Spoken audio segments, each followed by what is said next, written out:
জয় Hind friend. NJ training একাডেমিতে তোমাদের সবাইকে জানাই স্বাগত। আজকে কিন্তু তোমাদের যে ভিডিওয়ে বলেছিলাম যে জিডির রেজাল্ট কিন্তু যে কোনো মুহূর্তে জারি হতে পারে। তোমরা ফোন করে জানিয়েছিলে যে দাদা জিডির রেজাল্ট কখন, জিডির রেজাল্ট কখন। আজকে কিন্তু সেই জিডির রেজাল্ট পাবলিশড হয়ে গেছে। জলন্ধর হেডকোয়ার্টার জলন্ধরের কিন্তু রেজাল্ট পাবলিশড হয়েছে। সেখানে কিন্তু অনেক জিডির ছেলে নিয়েছে।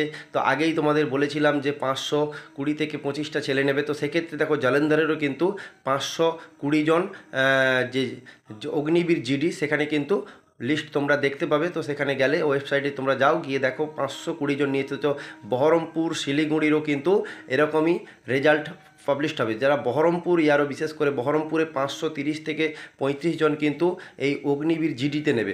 কলকাতা ইয়ারোতে যারা আছো কলকাতাতে কিন্তু 540-এর মতো তোমাদের জিডি নেবেই নেবে। আর যারা শিলিগুড়ি আছো তোমাদের কিন্তু 450-র মতো জিডি নেবে। কেমন?